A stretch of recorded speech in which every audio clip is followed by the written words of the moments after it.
মোৰ নাম পায়েল। মই এটা মধ্যবিত্ত পৰিয়ালৰ। মোৰ বাবে এটা বিয়াৰ প্ৰস্তাৱ আহিল। মোৰ পৰিয়ালটো এই প্ৰস্তাৱক লৈ বৰ উৎসাহিত হৈছিল, কাৰণ ল'ৰাটোৰ বহুত ভাল কাম আছিল। তেওঁ ডুবাইত কাম কৰিছিল আৰু তেওঁৰ পৰিয়ালটো বৰ সৰু আছিল। তেওঁৰ ঘৰত মাক দেউতাক আৰু তেওঁৰ এগৰাকী বিধৱা বৌয়েক আছিল। ল'ৰাটোৰ ককায়েক বহু আগতেই মৃত্যুবৰণ কৰিছিল, গতিকে বৌয়েকজনীয়ে তেওঁলোকৰ ঘৰত বিধৱা হৈ থাকিছিল আৰু পুনৰ বিয়া হোৱা নাছিল। ল'ৰাটোৰ মাকে মোক বিয়া এখনত দেখিছিল আৰু তেওঁ মোক পচন্দ কৰিছিল। সেইবাবেই তেওঁ মোৰ বিয়াখন ল'ৰাৰ লগত ঠিক কৰি ল'লে। মোৰ পৰিয়ালেও ল'ৰাটোক দেখাৰ লগে লগেই মান্তি হ'ল, কাৰণ তেওঁৰ স্বভাৱ চৰিত্ৰ ভাল আৰু চাকৰিও ভাল আছিল আৰু সকলোবোৰ একেবাৰেই নিখুঁত আছিল। এইদৰে মোৰ বিবাহ 2 মাহৰ ভিতৰতেই হৈ গ'ল। মোৰ স্বামীৰ নাম আছিল সৌৰভ। সৌৰভেও মোক বহুত ভাল পাইছিল। বিয়াৰ প্ৰথম নিশাই তেওঁ মোৰ প্ৰতি থকা মৰম প্ৰকাশ কৰি ক'লে যে তেওঁ মোক বহুত ভাল পায়। তুমি বহুত ধুনীয়া। মই সদায়ে ধুনীয়া ছোৱালী এজনীক বিয়া কৰাব বিচাৰিছিলোঁ আৰু তুমি সেইজনী ছোৱালী। ইয়াৰ পিছত মোৰ এনে লাগিল যেন মই পৃথিৱীৰ সকলো সুখ বিচাৰি পাইছোঁ। স্বামীৰ পৰা এনে প্ৰশংসা শুনি মই আনন্দত আত্মহাৰা হৈ নিজকে সৌভাগ্যৱান বুলি গণ্য কৰিলোঁ। মোৰ বিবাহিত জীৱনটো বহুত ভালেই চলি আছিল। মোৰ জা আৰু শাহুৱে ঘৰৰ সকলো কাম ভাগ কৰি লৈছিল। মোৰ জাজনী বৰ ভাল আছিল। তাই সদায় শহুৰৰ সেৱাত ব্যস্ত আছিল। আমাৰ বিয়াৰ প্ৰথম দিনবোৰত তেওঁ মোৰ ঘৰৰ কোনো কাম কৰিবলৈ নিদিছিল। তেওঁ জোৰ দি ক'লে, তুমি এই ঘৰৰ নতুন বোৱাৰী। যেতিয়ালৈকে তোমাৰ স্বামী ইয়াত থাকে তেতিয়ালৈকে তেওঁৰ লগত সময় কটোৱা। তেওঁ যোৱাৰ পাছত তুমি ঘৰৰ কামবোৰ কৰিব পাৰিবা। মোৰ শহুৰো বৰ ভাল আছিল। সদায় মোৰ মূৰত হাত থৈ আশীৰ্বাদ দিছিল। বিয়াৰ 15 দিনৰ পিছত মোৰ স্বামীয়ে ডুবাইলৈ যাবলগীয়া হৈছিল আৰু সেই 15 দিন তেওঁ মোৰ লগত এক সুন্দৰ সময় কটালে। মোক বজাৰ কৰিবলৈ লৈ গ'ল, মা দেউতাৰ ঘৰলৈ লৈ গ'ল আৰু মোৰ আত্মীয় কেইজনমানৰ ওচৰলৈ লৈ গ'ল। আমি লং ড্ৰাইভিঙতো গৈছিলোঁ। এই 15 দিনটো মোৰ জীৱনৰ আটাইতকৈ ধুনীয়া আৰু ভাল লগা দিন আছিল। আমি বহুত ফটো উঠিলোঁ। অৱশেষত মোৰ স্বামী ডুবাইলৈ যোৱাৰ দিনটো আহিল। তেওঁৰ অবিহনে ইয়াত কেনেকৈ অকলে থাকিবলৈ সক্ষম হ'ম, সেই কথা ভাবি মোৰ বৰ দুখ লাগিছিল। মোৰ স্বামীয়ে মোক সান্তনা দি বুজাই দিলে যে তেওঁ 2 মাহৰ পিছত ঘূৰি আহিব, এইবাৰ সম্পূৰ্ণ এমাহৰ ছুটী লৈ। তেওঁ ক'লে, তুমি ইয়াত অকলশৰীয়া নহয়, চোৱাচোন ঘৰত কিমান মানুহ আছে। মোৰ স্বামীয়ে একেবাৰে ঠিকেই কৈছিল যে মই মা দেউতাৰ দৰে ভাল পোৱা শহুৰ শাহু আৰু ভনীৰ দৰে মোৰ যত্ন লোৱা এজনী জা পাইছোঁ। তাই মোক বহুত ভাল পাইছিল আৰু মোৰ বহুত যত্ন লৈছিল। পিছদিনা মোৰ স্বামী ডুবাইলৈ ৰাওনা হ'ল। মোৰ শাহু শহুৰ আৰু জাজনীয়ে একেলগেই ৰাতিৰ আহাৰ খাইছিলোঁ। সেই সময়ছোৱাত শাহুৱে ক'লে, বোৱাৰী, সৌৰভ এতিয়া কামলৈ গৈছে, গতিকে তুমি ঘৰখনৰ ওপৰত গুৰুত্ব দিব লাগে। শাহুৱে কোৱা কথাবোৰ মোৰ ভাল নালাগিল যদিও তেওঁ একেবাৰেই ঠিকেই কৈছিল। বিয়া হোৱাৰ পিছৰে পৰা ঘৰৰ কোনো কামেই কৰা নাছিলোঁ আৰু স্বাভাৱিকতেই এতিয়া মোৰ স্বামী নোহোৱাৰ বাবে মই নিজেই ঘৰৰ কামবোৰ কৰিবলৈ সাজু হৈছিলোঁ। শাহুৱে মোক একো কোৱাৰ প্ৰয়োজন নাছিল, কিন্তু মই কি কৰিম, শাহু এগৰাকী শাহুৱেই। শাহুক ক'লোঁ, মা, কাইলৈৰ পৰা মই সোনকালে উঠি ঘৰৰ সকলো কাম কৰিম। ৰাতিৰ আহাৰ খোৱাৰ পিছত পাকঘৰলৈ গৈ বাচন বৰ্তন ধুবলৈ ধৰিলোঁ। মোৰ লগতে বাইদেউ পাকঘৰলৈ আহি পাকঘৰত চাফা কৰাত ব্যস্ত হৈ পৰিল। এই সময়ছোৱাত আমি দুয়ো ইজনীয়ে সিজনীৰ লগত কথা পাতিবলৈ ধৰিলোঁ। মোৰ বাইদেউ অৰ্থাৎ জাজনীয়ে ক'লে, মায়ে কোৱা কথাখিনি তোমাৰ নিশ্চয় বেয়া লাগিছে। মই ক'লোঁ, নাই নাই বাইদেউ, মোৰ বেয়া লগা নাই। তেওঁ একেবাৰেই ঠিকেই কৈছে যে এতিয়া মই এই ঘৰৰ কামবোৰ চম্ভালিবই লাগিব। এই কথা শুনি বাইদেউ মৌন হৈ নিজৰ কামত ব্যস্ত হৈ পৰিল। ইয়াৰ পিছত মই মোৰ ৰুমলৈ গৈ শুই পৰিলোঁ। আজি মোৰ ৰুমত অকলে শুই থকা প্ৰথম দিন। মোৰ অদ্ভুত অনুভৱ হৈছিল। মোৰ স্বামীক মিছ কৰিছিলোঁ আৰু বহুত মিছ কৰিছিলোঁ। গতিকে তেওঁক ফোন কৰি অলপ সময় কথা পাতিলোঁ। কিন্তু গোটেই ৰাতি তেওঁৰ লগত কথা পাতিতো পাৰ কৰিব নোৱাৰোঁ। মোৰ টোপনি নাহিল। সেয়ে মোৰ ৰুমত কিছু কাম কৰিলোঁ আৰু উভতি গৈ বিচনাত শুই পৰিলোঁ। ৰাতি 3 বাজিছিল যদিও তেতিয়াও টোপনি অহা নাছিল। কোঠাটোৰ ভিতৰতে মোৰ শ্বাসৰুদ্ধ হৈ পৰা যেন লাগিল। গতিকে মই বাহিৰলৈ ওলাই আহিলোঁ। অলপ শুদ্ধ বতাহ খাবলৈ টেৰেছলৈ যাম বুলি ভাবি গুচি আহিলোঁ। গ্ৰীষ্মকাল আছিল। টেৰেছত এটা ভাল বতাহ বলিছিল। মোৰ কোঠাৰ পৰা ওলাই আহোঁতে দেখিলোঁ বাইদেউৰ কোঠাৰ দুৱাৰখন খোলা। মই ভাবিছিলোঁ তেওঁ হয়তো গৰমৰ বাবেই দুৱাৰখন খোলাকৈ শুই আছে। টেৰেছলৈ গৈ টেৰেছত খোজকাঢ়ি থাকিলোঁ আৰু বহু সময় মোবাইল ব্যৱহাৰ কৰি থাকিলোঁ। মোবাইল ব্যৱহাৰ কৰি থাকোঁতে মোৰ চকু দুটা গধুৰ হ'বলৈ ধৰিলে আৰু মোৰ অনুভৱ হ'ল যে মই শুব লাগে। গতিকে টেৰেছৰ পৰা নামি আহোঁতে দেখিলোঁ বাইদেউৰ ৰুমৰ দুৱাৰখন বন্ধ আছে। এইটো আছিল অতি আচহুৱা কথা। তাৰ পিছত ভাবিলোঁ সম্ভৱ তেওঁ দুৱাৰখন বন্ধ কৰি দিছে। আৰু যিয়েই নহওক মই ইয়াৰ প্ৰতি বেছি গুৰুত্ব দিয়া উচিত নহয়। দুৱাৰখন খোলাই হওক বা বন্ধ হ'লেও কোনো কথা নাই। গতিকে মই মূৰটো জোকাৰিলোঁ আৰু পুনৰ শুই পৰিলোঁ। ৰাতিপুৱা 7 বজাত সাৰ পাই পাকঘৰলৈ গ'লোঁ। মই প্ৰথমে নিজৰ বাবে চাহ বনালোঁ। আনহাতে ঘৰৰ বাকী সকলো শুই আছিল। গতিকে ব্ৰেকফাষ্টৰ পিছত মই মোৰ কোঠাটো চাফা কৰিলোঁ। শাহুৱে 9 বজাত সাৰ পাই উঠিল। শহুৰ তেতিয়াও শুই আছিল। আনকি বাইদেউ তেতিয়াও কোঠাটোত শুই আছিল। কিন্তু ইমান দিনে লক্ষ্য কৰিছিলোঁ যে বাইদেউ পুৱাই 6 বজাত সাৰ পাই আৰু ঘৰৰ সকলো কামতে ব্যস্ত হৈ পৰিছিল। আজি অদ্ভুত লাগিল বাইদেউ শুই থকাটো। শাহুৱে চাহ বনাবলৈ ক'লে। তেওঁৰ বাবে চাহ বনালোঁ। আজি প্ৰথমবাৰৰ বাবে পাকঘৰত কাম কৰিলোঁ। মই বনোৱা চাহ শাহুৱে বৰ ভাল পাইছিল। শাহুক সুধিলোঁ, মা, বাইদেউৰ গা ভাল নহয় নেকি? তেওঁ আজি ইমান দেৰিলৈকে শুইছে? শাহুৱে উত্তৰ দিলে, হয়, মই তাইক দেৰিলৈকেই শুবলৈ কৈছিলোঁ। ঘৰৰ কামবোৰ তুমি কৰি দিবা। শাহুৱে কোৱা কথা শুনি মই আচৰিত হৈছিলোঁ। তেওঁ ক'লে, যোৱা 5 বছৰ ধৰি তাই গোটেই ঘৰখন মেনেজ কৰি আছে। তাইৰ স্বামী নাই, তথাপিও তাই ঘৰৰ সকলো কাম কৰে। এতিয়া তাইক বিৰতি দি ঘৰৰ কামবোৰ তুমি নিজেই কৰা। লগতে তোমাৰ জা আৰু শহুৰ-শাহুৰো সেৱা কৰা। এই বিষয়ত শাহুক একো নক'লোঁ আৰু মনে মনে কামত লাগি গ'লোঁ। মোৰ আচহুৱা লাগিল যে মোৰ শাহুৱে কৈছিল যে মোৰ জাজনীৰ বিয়া হৈ অহা 5 বছৰ হ'ল আৰু 5 বছৰ তাই শাহুহঁতৰ সেৱা কৰি আছে। তেন্তে তাতে কি ডাঙৰ কথা? আৰু ঘৰৰ বিধৱা হ'লেও তেওঁ এই ঘৰৰ বোৱাৰী আছিল আৰু তেওঁ ইয়াতেই বাস কৰিছিল। গতিকে ঘৰৰ কাম-কাজ চোৱা-চিতা কৰাটো তেওঁৰ দায়িত্ব আছিল। মই এই ঘৰলৈ গুচি আহিলোঁ বুলিয়েই যে তেওঁ কাম কৰা বন্ধ কৰি দিব এনে নহয়। যিয়েই নহওক মই এই ঘৰৰ বোৱাৰী আছিলোঁ। বিয়াৰ মাত্ৰ কেইদিনমানহে হ'ল।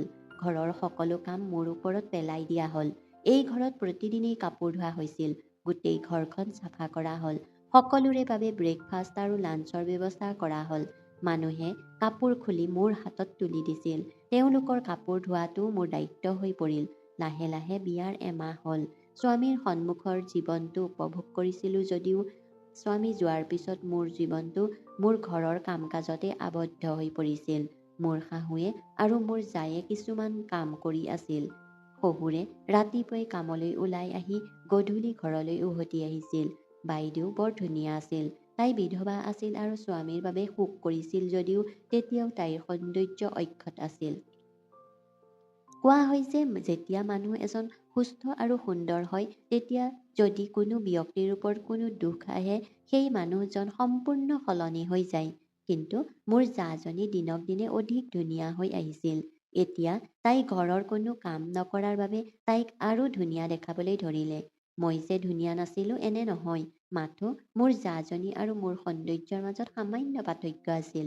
মই নিজকে আনতকৈ কম বুলি গণ্য কৰিছিলোঁ। মোৰ স্বামীয়ে মোক প্ৰতি নিশাই ফোন কৰিছিল আৰু মোৰ সৌন্দৰ্যৰ প্ৰশংসা কৰি কেতিয়াও ভাগৰি পৰা নাছিল।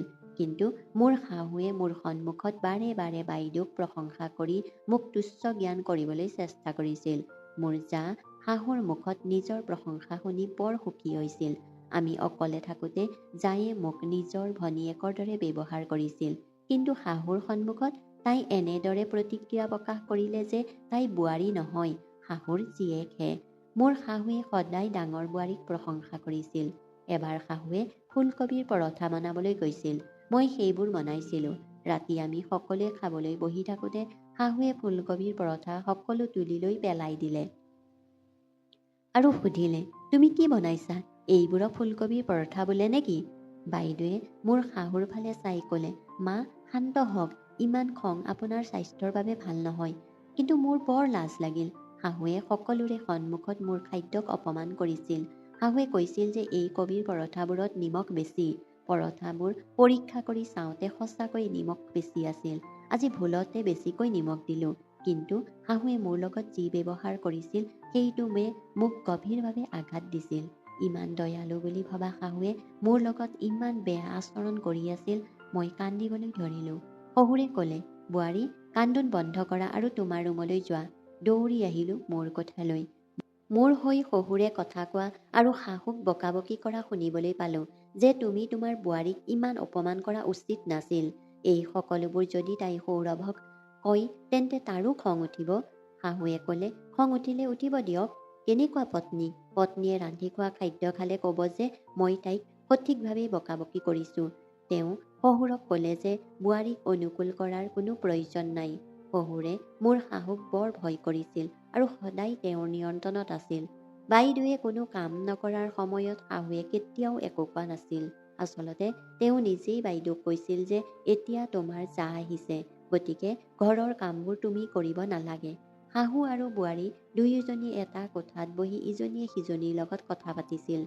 মোৰ শাহুৱে কৈছিল যে মোৰ ডাঙৰ বোৱাৰী মোৰ ছোৱালীৰ দৰে। এই কথা মোৰ অন্তৰত গভীৰভাৱে অনুভৱ কৰিছিলোঁ। শাহুৱে মোকো নিজৰ ছোৱালী বুলি গণ্য কৰিব নোৱাৰেনে? মই কি ভুল কৰি আছিলোঁ? ঘৰৰ সকলো কাম কৰি তেওঁক ভালকৈ সেৱা আগবঢ়াইছিলোঁ। তথাপিও মোতকৈ বাইদেউ তেওঁৰ বাবে বেছি উপযুক্ত আছিল। মই ইমানেই কান্দি আছিলোঁ যে মোৰ স্বামীক ফোন কৰি সকলো কথা ক'লোঁ। আজি মোৰ লগত মাকে কেনে অভদ্ৰ আচৰণ কৰিলে তাক ক'লোঁ। মোৰ কথা শুনি মোৰ স্বামীয়ে লগে লগেই শাহুক ফোন কৰি ক'লে। অলপ পিছতেই যেতিয়া মোৰ স্বামীয়ে মোক ফোন কৰিলে তেতিয়া তেওঁ মোক মৰমৰে বুজাই দিলে যে চিন্তা নকৰিবা, মই মাক বুজাই দিছোঁ। তেওঁ কৈছিল যে তেওঁ আৰু কেতিয়াও এনেকুৱা কাম নকৰে। এই সকলোবোৰৰ বাবে মায়ে মোৰ ওচৰত ক্ষমা বিচাৰিলে। চিন্তা নকৰিবা, মায়ে মোক আশ্বাস দিলে যে তেওঁ আৰু কেতিয়াও এনেকুৱা কাম নকৰে। স্বামীৰ কথা শুনি মোৰ মুখত হাঁহি এটা ওলাই আহিল আৰু মই মোৰ চকুপানী মচি পেলালোঁ। কিন্তু মোৰ স্বামীয়ে কোৱা পিছৰ কথাটোৱে মোক ভাবিবলৈ বাধ্য কৰালে। চোৱা পায়েল, শহুৰৰ ঘৰত এই সৰু সৰু কথাবোৰ ঘটে, কিন্তু তুমি সহ্য কৰা উচিত আছিল। তুমি কোৱা কথাবোৰ মোৰ ভাল নালাগিল। লগে লগে কান্দি কান্দি মোৰ ওচৰত মাৰ কিয় অভিযোগ কৰিলা? মায়েও মোক কৈ আছিল, এইটো পৰিয়ালৰ কথা, মাৰ লগত কথা পাতি সমাধান কৰিব লাগিছিল। বাৰু, আজি ভুল কৰিলা আৰু ময়ো মাক বুজাই দিছোঁ, কিন্তু এতিয়াৰ পৰা ঘৰৰ কথাবোৰ ঘৰতেই সমাধান কৰিবলৈ মনত ৰাখিবা। স্বামীৰ কথা শুনি মই নিমাত হৈ পৰিলোঁ আৰু বুজিলোঁ মাকে নিশ্চয় কিবা এটা শিকাইছে। যিয়েই নহওক, প্ৰতিখন ঘৰৰ কাহিনী এনেকুৱাই যে প্ৰতিজন পুত্ৰই মাকৰ কোলাত বান্ধ খাই থাকে। মোৰ স্বামীয়ে হয়তো মোৰ পক্ষত কথা কৈছে, কিন্তু ভৱিষ্যতে তেওঁৰ ওচৰত মাকৰ বিষয়ে অভিযোগ নকৰিবলৈ মোক সকীয়াই দিছিল। এই ঘৰখনত কি চলি আছে মই বুজিব পৰা নাছিলোঁ। মোৰ স্বামী যিমান দিন ইয়াত আছিল মই এই মানুহবোৰৰ পৰা ভাল ব্যৱহাৰ পাই আছিলোঁ, কিন্তু তেওঁ যোৱাৰ দিনৰে পৰা এই মানুহবোৰে মোৰ প্ৰতি আচৰণ সম্পূৰ্ণ সলনি কৰি পেলালে। পিছদিনা চুবুৰীৰ মহিলা কেইগৰাকীমান আমাৰ ঘৰলৈ আহিছিল। মন কৰিলোঁ আগৰ নিশাৰ ঘটনাটোক লৈ শাহুৱে মোৰ ওপৰত খং কৰি আছিল। ময়ো অনুভৱ কৰিছিলোঁ যে মই তেওঁৰ কথা মোৰ স্বামীৰ ওচৰত অভিযোগ কৰা উচিত নাছিল। শাহুৱে মোৰ লগত কথা পতা নাছিল। বাইদেৱে মোৰ লগত ভাল ব্যৱহাৰ কৰে, কিন্তু শাহুৰ সন্মুখত মোক আওকাণ কৰিছিল। চুবুৰীৰ মহিলা কেইজনীমান আহিছিল আৰু মোৰ শাহুৱে তেওঁলোকৰ লগত বহি কথা পাতি আছিল। যেতিয়া এগৰাকী মহিলাই মোৰ শাহুক মোৰ জাৰ বিষয়ে ক'বলৈ ধৰিলে, তোমাৰ ডাঙৰ বোৱাৰীজনী বৰ ভাল, আমি তোমাৰ বোৱাৰীক প্ৰশংসা কৰোঁ। এই বেচেৰীজনীয়ে শাহুৱেকক সেৱা কৰাৰ বাবে বিয়াও কৰা নাছিল। স্বামী নোহোৱাকৈ এইখন ঘৰৰ সেৱা শুশ্ৰূষা কৰি আহিছে। শাহুৰ নাম লৈ মহিলাগৰাকীয়ে ক'লে, সঁচাকৈ তোমাৰ ভাগ্য ভাল যে এনেকুৱা বোৱাৰী পাইছা। বাইদেৱে নিজৰ প্ৰশংসাত হাঁহি মাৰি আছিল আৰু মই পাকঘৰত থিয় হৈ সকলোৰে বাবে চাহ কৰি আছিলোঁ। যেতিয়া আনগৰাকী মহিলাই ক'লে, তোমাৰ ডাঙৰ বোৱাৰী প্ৰশংসাৰ যোগ্য, এতিয়া কোৱা তোমাৰ সৰু বোৱাৰী কেনে? তোমাৰ সৰু বোৱাৰীৰ বিয়া হোৱা এমাহৰো অধিক হ'ল। মোৰ শাহুৱে ভ্ৰু কুচাই ক'লে, কি কওঁ বাইদেউ, প্ৰতিগৰাকী বোৱাৰীয়েই মোৰ ডাঙৰ বোৱাৰীৰ দৰে নহয়। সৰু বোৱাৰীজনী খোৱাত বেছি ভাল, কিন্তু কিবা কথাত বাধা দিলেই লগে লগে স্বামীৰ ওচৰত অভিযোগ কৰে। মই কি কওঁ? যোৱা নিশা তাই কবিৰ পৰঠা বনাইছিল। তাই পৰঠাবোৰত ইমান নিমখ দিছিল যে খাই মোৰ মুখখন বেজেৰা লাগিছিল। মই কেৱল বোৱাৰীক ক'লোঁ যে সেইবোৰত নিমখটো বেছি হৈছে। তাৰ পিছত তাইক গিৰিয়েকক ফোন কৰিলে আৰু তাৰ পিছত সি মোৰ লগত ফোনত তৰ্ক কৰিলে। ইমানবোৰ কাহিনী ক'লে যে শেষত মই মোৰ ল'ৰাৰ ওচৰত ক্ষমা খুজিবলগীয়া হ'ল। শাহুৱে কোৱা কথাবোৰ শুনি মই থতমত খালোঁ। মই বাকৰুদ্ধ হৈ পৰিলোঁ। আনহাতে সেই মহিলাসকলেও মোৰ শাহুক কৈ আছিল, তোমাৰ সৰু বোৱাৰীজনী বৰ চতুৰ। চুবুৰীৰ মহিলাসকলৰ মাজত মোক বদনাম কৰি থকা শাহুৰ কথাত মোৰ খং উঠিল। ময়ো তেওঁৰ লগত কথা পতা নাছিলোঁ। পিছদিনা ৰাতি আকৌ টোপনি যাব নোৱাৰা হৈ কোঠাৰ পৰা ওলাই আহিলোঁ। মই টেৰেছলৈ যাবলৈ ওলাইছিলোঁ আৰু মোৰ কোঠাৰ দুৱাৰখন বন্ধ কৰি থাকোঁতে হঠাতে মোৰ চকু দুটা বাইদেউৰ কোঠাৰ ফালে গ'ল। শহুৰে মনে মনে বাইদেউৰ কোঠাৰ পৰা ওলাই নিজৰ কোঠাৰ ফালে আগবাঢ়ি যোৱা দেখি মই থতমত খালোঁ। শহুৰে যেতিয়া মোক হঠাৎ দেখিলে তেতিয়া তেওঁ বৰ অস্থিৰ যেন লাগিল আৰু লগে লগে তেওঁ নিজৰ কোঠাৰ ভিতৰলৈ সোমাই গ'ল। মাজনিশা শহুৰে বাইদেউৰ কোঠাত কি কৰি আছিল?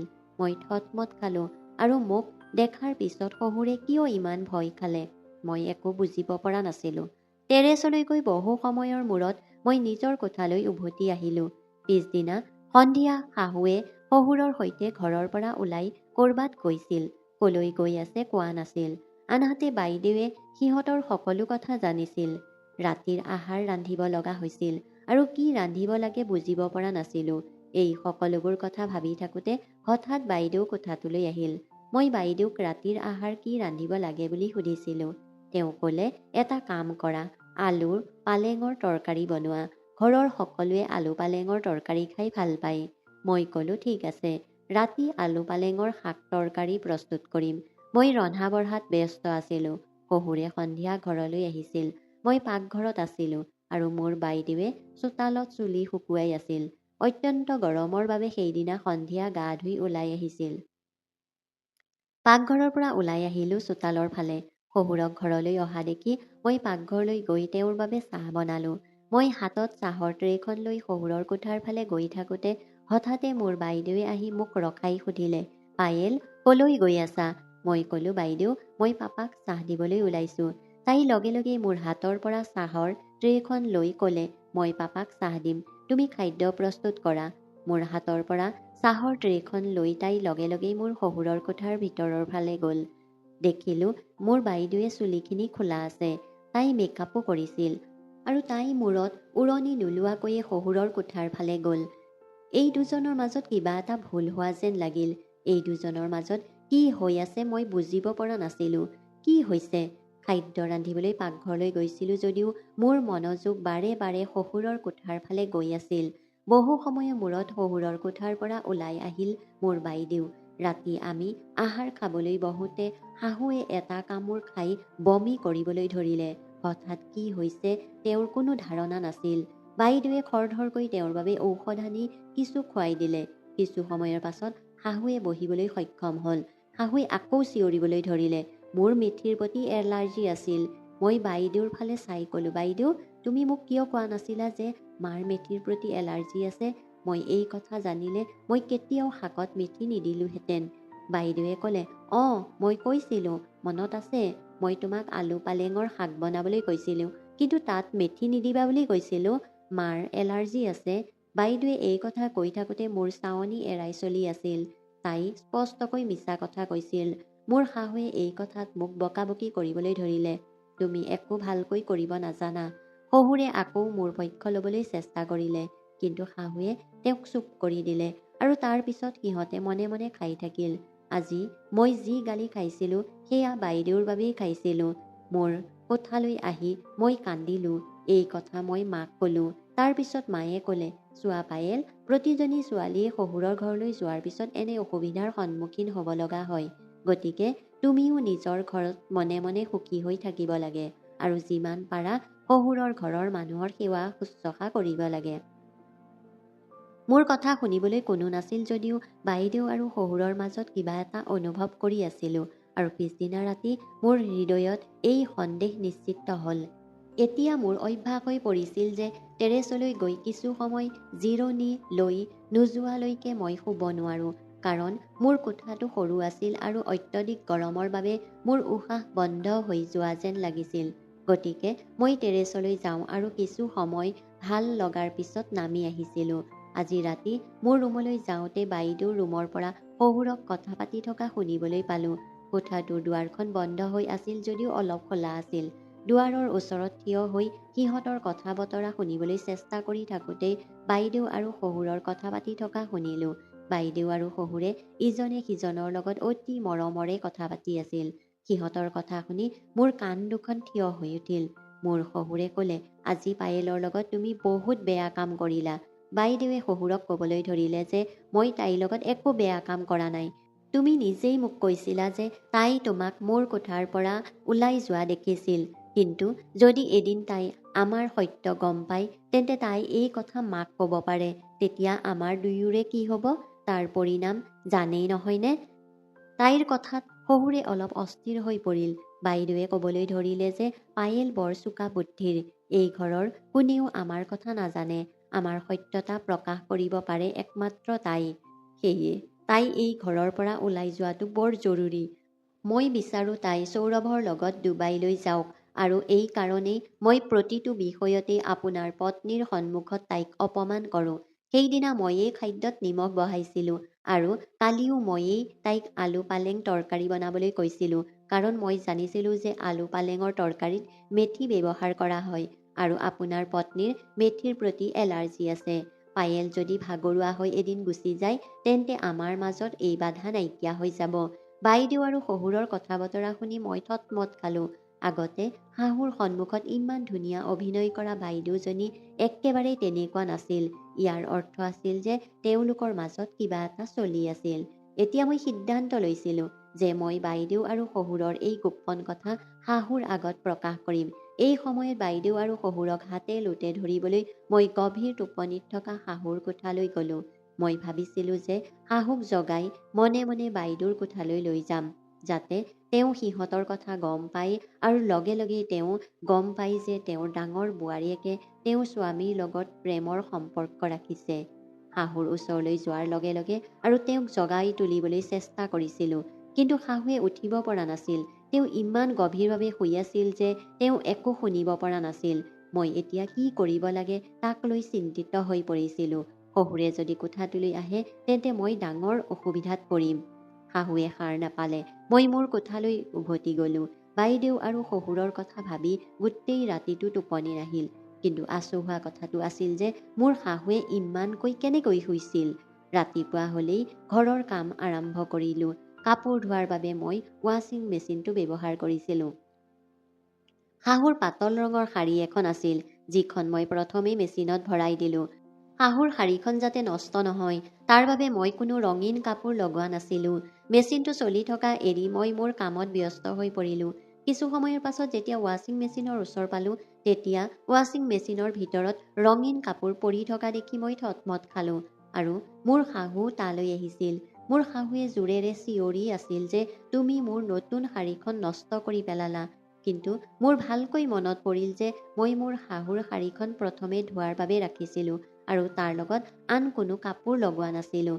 কাৰণ আন কাপোৰৰ ৰংটোৱে হয়তো মোৰ শাহুৰ শাৰীত দাগ পেলাব পাৰে।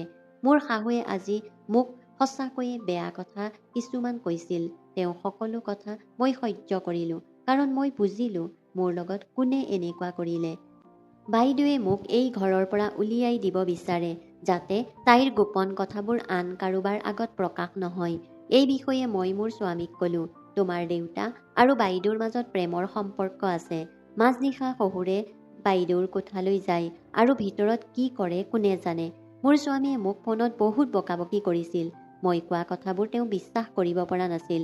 তেওঁ ক'লে, তুমি মোৰ ওচৰত মোৰ মাৰ কথা অভিযোগ কৰিছিলা আৰু এতিয়া মোৰ দেউতা আৰু মোৰ বৌৰ কথাও অভিযোগ কৰি আছা। মই মোৰ স্বামীক ক'লোঁ যে তোমাৰ বৌয়ে তোমাৰ মাৰ চকুত মোক বেয়া কৰিব বিচাৰে আৰু তাই মোক হাৰাশাস্তি কৰি আছে, কাৰণ তাই মই ইয়াৰ পৰা আঁতৰি যোৱাটো বিচাৰে আৰু দুয়োজনে মুক্তভাৱে অশ্লীলতাত লিপ্ত হ'ব পাৰে। মোৰ স্বামীয়ে এই সকলোবোৰ আজে বাজে কথা শুনি মোৰ ফোনটো কাটি পেলাইছিল। মই কি কৰিম বুজিব পৰা নাছিলোঁ। এতিয়া মই সিদ্ধান্ত লৈছিলোঁ যে ৰাতি সাৱধান হ'ব লাগিব, ৰাতি টোপনি নাহোঁ আৰু গৈ বাইদেউ আৰু শহুৰৰ ওপৰত তীক্ষ্ণ দৃষ্টি ৰাখিব লাগিব। মোৰ স্বামীয়ে ডুবাইত থকা 2 মাহ সম্পূৰ্ণ হ'ল। এতিয়া তেওঁ এমাহৰ বাবে ঘৰলৈ আহিব। মই বিচাৰিছিলোঁ যে মোৰ স্বামী আহি পোৱাৰ লগে লগে এই মানুহবোৰৰ সত্যতা প্ৰকাশ হওক। সেইবাবেই 2 দিন সকলো সহ্য কৰি সম্পূৰ্ণ মৌন হৈ থাকিলোঁ। মই জানিছিলোঁ যে মোৰ শাহু বেয়া মহিলা নহয়। মোৰ বিষয়ে কুচিন্তাৰে শাহুৰ হৃদয় ভৰাই থকা একমাত্ৰ মহিলাগৰাকীয়েই মোৰ জা। মই মোৰজাৰ সত্যতা মোৰ শাহুৰ আগত উদঙাই দিব লাগিব, যাতে তেওঁ গম পায় তেওঁৰ ইমান ভাল বোৱাৰীয়ে কি কৰি আছে। মোৰ স্বামী ঘৰলৈ উভতি আহিছিল যদিও মোৰ ওপৰত খং কৰি আছিল। মই তেওঁক পতিয়ম নিয়াবলৈ চেষ্টা কৰিছিলোঁ আৰু ক্ষমা বিচাৰিছিলোঁ। মই কেতিয়াও কাৰো বিষয়ে বেয়া কথা নকওঁ। তেতিয়াহে মোৰ কথাত তেওঁ সন্মতি দিলে। মোৰ স্বামী ঘৰ পোৱাৰ লগে লগে মোৰ শাহুৱে মোৰ বহু বেয়া কথা ক'লে আৰু তেওঁলোকৰ ঘৰত ঘটা সকলোবোৰ কথা কৈছিল আৰু লগতে কৈছিল যে তোমাৰ পত্নী অহাৰ পিছত আমাৰ ঘৰৰ শান্তি আৰু নিশ্চিন্ততা শেষ হৈ গৈছে। গতিকে পিছৰবাৰ ডুবাইলৈ গ'লে এইকো লগত লৈ যাবা। স্বামীৰ চকুত নিজকে ভাল দেখাবলৈ মই শাহুক ক'লোঁ, মা, মই আপোনাৰ ওচৰত ক্ষমা বিচাৰিছোঁ। মই আৰু এনেকুৱা ভুল নকৰোঁ। মই আপোনাৰ কোনো অসুবিধা নকৰোঁ। শাহুৱে মোৰ ওপৰত খং কৰিছিল যদিও সেইদিনা তেওঁৰ মেজাজ অলপ ভাল হ'ল। মোৰ শাহুৰ ওচৰত ক্ষমা বিচৰাটো মোৰ স্বামীয়ে ভাল পাইছিল। মোৰ বাবে তেনে কৰাটো গুৰুত্বপূৰ্ণ আছিল, কাৰণ মই মোৰ শহুৰ আৰু জাৰ সত্যক উদঙাই দিব লগা হৈছিল। পিছদিনা ৰাতিপুৱা মজিয়া চাফা কৰি আছিলোঁ। জাবৰ থ'বলৈ ডাষ্টবিনটো খুলি থাকোঁতে ভিতৰত ঔষধৰ ৰেপাৰ এটা পাইছিলোঁ। মোৰ বাবে বৰ আচহুৱা যেন লাগিল। শাহুৰ ঔষধ দেখিছিলোঁ। মোৰ শাহুৰ ডায়েবেটিছ আছিল, আনহাতে শহুৰ একেবাৰে ফিট আছিল আৰু কোনো সমস্যা নাছিল। ঘৰৰ আন কোনো লোকেই চিকিৎসাধীন হৈ থকা নাছিল। ৰেপাৰটো তুলি লৈ চালোঁ। ডায়েবেটিছৰ ঔষধ যেন নালাগিল। আচলতে মই থতমত খালোঁ যে সেইটো টোপনিৰ বড়িৰ ৰেপাৰ, কাৰণ ঘৰৰ কোনে টোপনিৰ ঔষধ খাই আছিল। এই কথাটোক লৈ মই মোৰ মগজু খটুৱাই আছিলোঁ। তাৰপিছত হঠাতে মোৰ মনটো সেই দিনালৈ গ'ল যেতিয়া মই মোৰ শাহুক জগাবলৈ চেষ্টা কৰি আছিলোঁ। তাৰ অৰ্থ আছিল যে মোৰ শাহুৱে এই ঔষধবোৰ খাইছিল আৰু সেইদিনাও তেওঁ টোপনিৰ বড়ি খাইছিল। যেতিয়া মই তেওঁক বাৰে বাৰে জগাই দিয়াৰ পিছতো তেওঁ উঠিব পৰা নাছিল। কথা পাতি থাকোঁতেই মই মোৰ স্বামীক সুধিলোঁ যে মায়ে টোপনিৰ বড়ি খায় নেকি? তাৰপিছত মোৰ স্বামীয়ে ক'লে যে নাই, তেওঁ কেৱল ডায়েবেটিছৰ ঔষধ খাই আছে। এতিয়া অলপ বুজিব পাৰিলোঁ যে হয়তো এই ঔষধবোৰ তেওঁক মোৰ বাইদেউ বা শহুৰে দিছে। মোৰ শহুৰ আৰু বাইদেউ এতিয়া লগ হৈ আছিল, কাৰণ মোৰ স্বামী ঘৰলৈ অহাৰ পিছত মই চাটলৈ নাযাওঁ আৰু মোৰ শাহুৰ টোপনিও ঔষধ খাই গভীৰভাৱে শুইছিল আৰু ইয়াৰ সুযোগ লৈ তেওঁলোক লগ হৈ থাকিল। এতিয়া মোৰ সকলো কথা স্পষ্ট হৈ পৰিল, কিন্তু এই সত্যটো কেনেকৈ শাহুৰ ওচৰলৈ আনিব পাৰি সেইটো বুজিব পৰা নাছিলোঁ। মই এটা পৰিকল্পনা কৰি লৈছিলোঁ। মই মোৰ স্বামী আৰু শাহুক ক'লোঁ যে মোৰ মা দেউতাই আমাৰ গোটেই পৰিয়ালটোক নিমন্ত্ৰণ জনাইছে, আমাক ৰাতিৰ আহাৰ খাবলৈ মাতিছিল। মই জানিছিলোঁ যে মোৰ বাইদেউ কেতিয়াও মা দেউতাৰ ঘৰলৈ নাযায়, কাৰণ তাই কেতিয়াও ঘৰৰ পৰা ওলাই নাযায়। পিছদিনা মই মোৰ স্বামী শাহুৰ শহুৰৰ সৈতে মা দেউতাৰ ঘৰলৈ গ'লোঁ। আমি সেই নিশা দেৰিকৈ ৰাতিৰ আহাৰ খাইছিলোঁ, যাতে আমাৰ দেৰি হওক। মোৰ মা দেউতাৰ ঘৰত মোৰ শহুৰৰ ঘৰৰ পৰা অলপ দূৰত আছিল। আমাৰ নিজা গাড়ী নাছিল। আমি অটোৰে ঘৰ পালোগৈ। ৰাতি 11 বজাত শাহুৱে মোক ঘৰলৈ যাবলৈ ক'লে। মই মোৰ সমগ্ৰ পৰিকল্পনাটো মোৰ মাক কৈছিলোঁ আৰু মায়েও মোৰ সেই কথাত সন্মতি দিছিল। মায়ে মোৰ স্বামী আৰু শাহুক ৰাতি থাকিবলৈ কৈছিল। মায়ে কৈছিল, আপোনালোক কাইলৈ ৰাতিপুৱা যাব। এতিয়া বহুত ৰাতি হৈছে। এই দেৰিকৈ আপোনালোকে হয়তো অটো বিচাৰি নাপাব। শহুৰৰ কথা ক'বলৈ গ'লে তেওঁ আমাৰ ঘৰত থাকিবলৈ স্পষ্টকৈ অস্বীকাৰ কৰিলে। মোৰ পৰিকল্পনা অনুসৰি শাহুৱে ক'লে, ঠিক আছে, আজি থাকি কাইলৈ ৰাতিপুৱাই ঘৰলৈ যাম। মোৰ মা আৰু ভনীয়ে মোৰ শাহু আৰু স্বামীক থাকিবলৈ জোৰ দিছিল, গতিকে তেওঁলোক আমাৰ ঘৰতেই থাকিল। ভাইটিয়ে বাইকেৰে শহুৰক ঘৰত থৈ আহিবলৈ গ'ল। আজি ৰাতি মোৰ জা আৰু শহুৰৰ বাট সম্পূৰ্ণ স্পষ্ট আছিল যদিও তেওঁলোকে নাজানিছিল যে তেওঁলোক মোৰ পৰিকল্পনাত সম্পূৰ্ণৰূপে আবদ্ধ হৈ আছে। ৰাতি 3 বজালৈ উদ্বিগ্নতাৰে অপেক্ষা কৰিলোঁ। ৰাতি প্ৰায় 3 বাজিছিল যেতিয়া মই মোৰ শাহু আৰু মোৰ স্বামীক ক'লোঁ যে বাইদেউ আৰু দেউতাৰ মাজত প্ৰেমৰ সম্পৰ্ক আছে। মোৰ শাহু আৰু স্বামীয়ে বিশ্বাস কৰিব নোৱাৰিলে। মোৰ ওপৰত মোৰ স্বামীৰ বৰ খং উঠিল। তেওঁ মোৰ লগত কাজিয়া কৰি থকা বুলি আনে গম নাপাবলৈ মৃদুকৈ কথা পাতিলে। মোৰ শাহুৱে স্বামীক কৈছিল, চোৱা, মই তোমাক কৈছিলোঁ যে তোমাৰ পত্নী বৰ চতুৰ। তাই শহুৰেকক দোষ দিছে। মই জানিছিলোঁ যে তেওঁলোকে মোৰ বিষয়ে এনেকুৱা কথা ক'ব, গতিকে মই তেওঁলোকক ক'লোঁ, যদি মোৰ কথা বিশ্বাস নকৰে তেন্তে এতিয়াই মোৰ লগত ঘৰলৈ আহিব লাগে, কাৰণ এই দুয়োজন মাজনিশাই ইজনে সিজনক লগ কৰে। ময়ো শাহুক ক'লোঁ যে আপোনাক টোপনিৰ বড়ি দিয়া হয় যাতে আপুনি গভীৰভাৱে টোপনি যাব পাৰে আৰু শহুৰে সহজেই কোঠাটোৰ পৰা ওলাই আহি বাইদেউৰ কোঠাত উপস্থিত হ'ব পাৰে। ময়ো শাহুক ঔষধৰ ৰেপাৰটো দেখুৱাই ক'লোঁ যে আপোনাক এই ঔষধটো দিয়া হৈছিল। শাহুক ৰাতি গাখীৰত মিহলাই দিয়া বাবে ঔষধটো চিনিব পৰা নাছিল। কিন্তু আজি মোৰ স্বামীয়ে ক'লে যে যদি এইটো মিছা হয় তেন্তে মই তোমাক বিবাহ বিচ্ছেদ কৰি দিম। ময়ো এই কথাত মানি ল'লোঁ। মই কৈছিলোঁ যে এবাৰ মোৰ লগত ঘৰলৈ গৈ সকলো চকুৰে চালে তেতিয়া আপুনি কোৱাৰ দৰেই মই কৰিম। মই, মোৰ স্বামী আৰু মোৰ শাহু আমি তিনিওজনেই সেই সময়ত ঘৰৰ পৰা ওলাই আহিছিলোঁ আৰু আধা ঘণ্টাৰ পিছত ঘৰ পাওঁতে আমি অতি নীৰৱে তাত উপস্থিত হৈছিলোঁ। ঘৰৰ চাবিবোৰ মোৰ স্বামীৰ লগত আছিল। মই মোৰ স্বামীক কৈছিলোঁ যে আমাৰ আগমনৰ কথা কোনেও যাতে গম নাপায় তাৰ বাবে তলাটো মনে মনে খুলিব। ঘৰত সোমোৱাৰ লগে লগে বাইদেউ আৰু শহুৰৰ কথা বতৰা শুনিলোঁ। এই শব্দটো মোৰ বাইদেউৰ কোঠাৰ পৰা অহা নাছিল যদিও শাহুৰ কোঠাত তেওঁৰ লগত আছিল। শহুৰে বাইদেউক কোলাত লৈ তাইৰ লগত মৰমৰে কথা পাতিছিল আৰু তাইক কৈছিল, আজি এনে লাগিছে যেন তুমি মোৰ পত্নী। ইমান দিনৰ মূৰত তোমাক মোৰ কোঠাত দেখি বৰ ভাল লাগিল। আজি আমাৰ হাতত সম্পূৰ্ণ স্বাধীনতা আছে। মোৰ বোৱাৰীৰ মাক দেউতাকে সিহঁতক লগত ৰাখি বহুত ভাল কাম কৰিছে। মোৰ স্বামী আৰু শাহুৱে মনে মনে থিয় হৈ এই সকলোবোৰ শুনি আছিল। মোৰ স্বামীয়ে সহ্য কৰিব নোৱাৰিলে, গতিকে মোৰ স্বামীয়ে কোঠাটোত সোমাই দেউতাকৰ কলাৰটোত ধৰিলে। আনহাতে বাইদেৱে থতমত খাই থিয় হৈ আছিল আমাৰ ফালে চাই। তাইৰ ওঠত এটাই প্ৰশ্ন আছিল, আপোনালোকে ইয়াত কি কৰি আছে? মোৰ শাহুৱে তাইৰ মুখত চৰ মাৰি ক'লে, চৰিত্ৰহীন মহিলা, মই তোক মোৰ ছোৱালীৰ দৰে মৰম কৰিলোঁ আৰু তই মোৰ স্বামীৰ লগত এই সকলোবোৰ কৰি আছ। লাজ নাই নেকি তোৰ? এইজন তোৰ দেউতাৰৰ দৰেই আৰু তই তেওঁৰ লগত প্ৰেমৰ সম্পৰ্ক ৰাখিছ। আনকি মোৰ স্বামীয়েও মোৰ শহুৰকো প্ৰশ্ন কৰিছিল কি হৈছে আৰু কিমান দিন চলি আছে বুলি সুধিছিল। তাৰ পাছত মই যি আশা কৰিছিলোঁ সেয়াই হ'ল। শহুৰে সকলো কথা ক'লে। অৱশেষত সত্যটো ওলাই আহিছিল। পুতেকৰ মৃত্যুৰ পিছৰে পৰা বোৱাৰীয়েকে কাৰোবাৰ লগত নিজৰ কামনা পূৰণৰ বাবে হাহাকাৰ কৰি আছিল। সেয়ে তাই শহুৰৰ লগত প্ৰেমৰ সম্পৰ্ক স্থাপন কৰিবলৈ ধৰিলে। বাইদেউৰ এই পৃথিৱীত আপোন বুলিবলৈ কোনো নাছিল, গতিকে তাই কলৈকো যাব পৰা নাছিল। তাই অত্যন্ত ধুনীয়া আছিল আৰু শহুৰে তাইক মৰমৰ জীৱনৰ উপহাৰ দিছিল। তেওঁলোকে পৰিস্থিতি নিয়ন্ত্ৰণ কৰি শাহুক টোপনিৰ বৰি দিবলৈ ধৰিলে আৰু মাজনিশা লগ হয় যাতে মোৰ শাহুৱে বাইদেউক পুনৰ বিয়া দিয়াৰ কথা ভাবিব নোৱাৰে। বাইদেৱে ইয়াত বহুত ভাল জীৱন যাপন কৰি থকাৰ বাবে পুনৰ বিয়া হ'ব নিবিচাৰিলে। সেইবাবে তাই মোৰ শাহুক তাইৰ কথা বতৰাত ব্যস্ত কৰি ৰাখিছিল আৰু তাইৰ প্ৰিয় হৈ পৰিছিল আৰু সেইবাবে তাইক ঘৰৰ পৰা উলিয়াই দিয়াৰ কথাও কেতিয়াও চিন্তা নকৰে। মোৰ স্বামী আৰম্ভণিৰ পৰাই ডুবাইত বাস কৰিছিল। মাজে মাজেহে আমাৰ ঘৰলৈ আহিছিল। সেইবাবেই বিয়া হওঁতে সিহঁতৰ মাজত কোনো আহিব পৰা নাছিল। মই সত্য গম পাম বুলি ভাবি তাই মোৰ বিৰুদ্ধে শাহুক উচটনি দিবলৈ ধৰিলে। তাই কেৱল বিচাৰিছিল যে মই মোৰ স্বামীৰ সৈতে ডুবাইলৈ যাওঁ।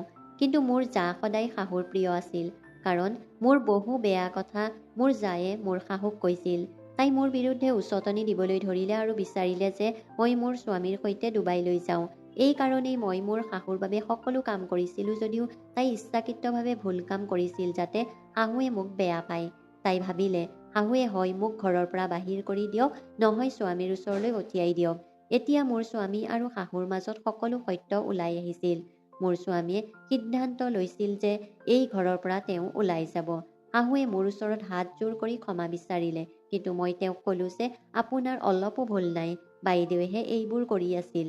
কিন্তু মোৰ স্বামীয়ে দেউতাকৰ লগত থাকিবলৈ নোখোজে।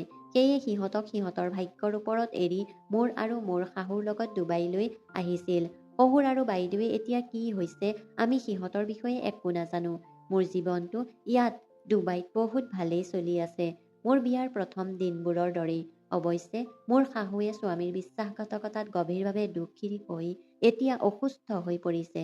বন্ধু বান্ধৱীসকল, কাহিনীটো আপোনালোকে নিশ্চয় ভাল পালে বুলি আশা কৰিলোঁ।